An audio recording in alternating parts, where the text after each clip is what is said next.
Fala pessoal, vamos dar sequência à aula anterior. Nessa aula nós vamos falar sobre padding, que é nada mais nada menos do que um preenchimento aplicado àquele elemento. Então, é, é um espaço, esse preenchimento, pessoal, é um espaço que vamos estender, vamos criar, digamos assim, dentro do elemento. Muito importante, pessoal. Ele é interno ao elemento, certo? Então, isso é uma das grandes diferenças entre o padding e o margin, certo?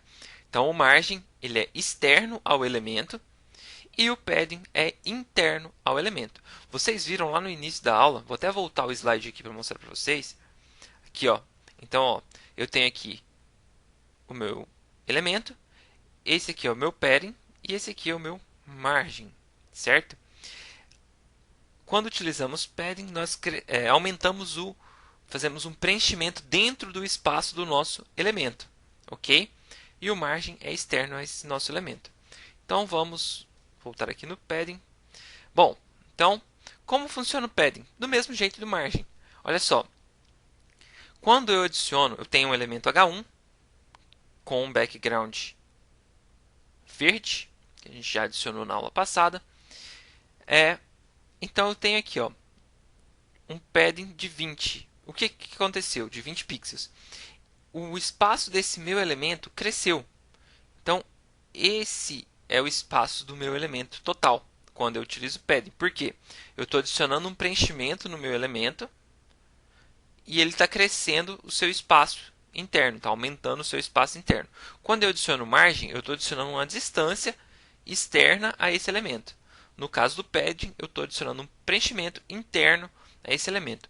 Então, vocês podem ver que eu tenho o meu H1, que ele teoricamente ocuparia somente esse espaço. Com um padding de 20, ele passou a ocupar todo esse espaço. Ok?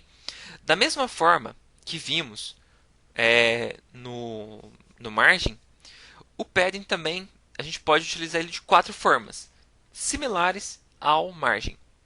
Então eu tenho aqui ó, a primeira forma, que é aplicando para todo elemento. Então eu passo somente um valor para o meu seletor. Na vertical e na horizontal, igual eu falei para vocês, o primeiro valor é para a horizontal, as partes do meu elemento na horizontal. Quais são elas? O topo e a parte inferior. E os meus elementos das laterais, direita e esquerda. Então eu passo no segundo valor. E por fim eu posso determinar um valor para cada lateral. Então eu posso adicionar para superior, para direita, para inferior e para esquerda. Lembrando que segue sentido horário. Então topo, lateral direita inferior e lateral esquerda. Vamos agora para a última forma de utilização do padding. Bom, então, como a gente viu, é bem similar ao margem. Eu posso adicionar, atribuir um padding para um lado desse meu elemento. Então eu tenho o padding top, o right e o bottom e o left, ok? Bom, pessoal, então vamos para a aula, vamos fazer o teste.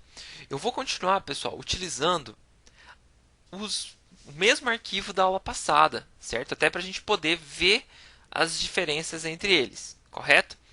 Então, eu vou voltar aqui para o Notepad, vou criar um seletor, uma classe, né, um seletor de classe, com o nome de P,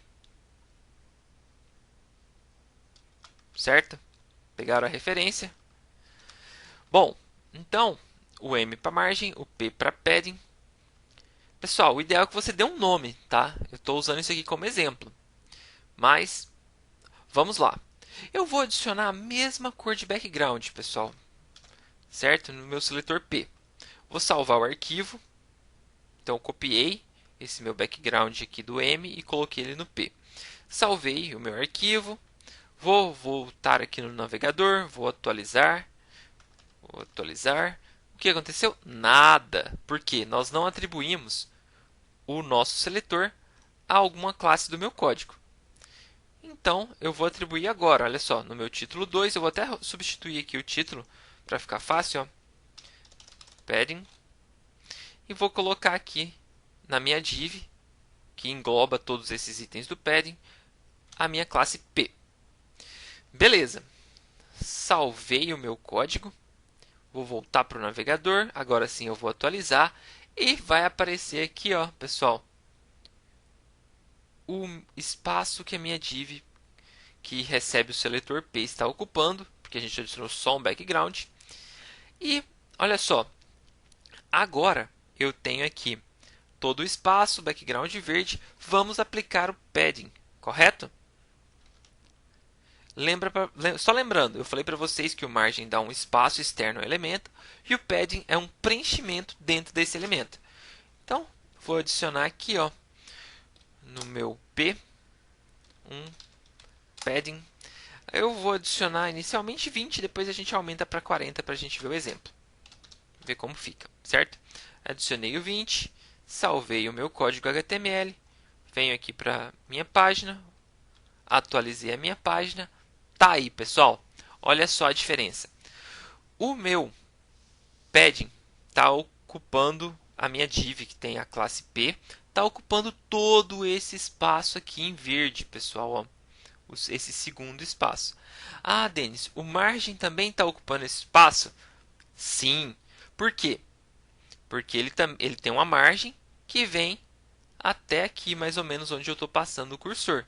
Só que, pessoal, a diferença é, o padding é um preenchimento interno, então esse meu elemento ocupa todo esse espaço em verde aqui no padding, e o margem, o elemento, a div que tem a classe M, só ocupa esse espaço. Porém, ela possui uma margem externa que ocupa todo esse espaço aqui que não está visível para a gente, certo? Bom, eu vou aumentar aqui o meu padding para 40, que é o mesmo tanto que eu coloquei na margem, correto? Vamos ver como vai ficar.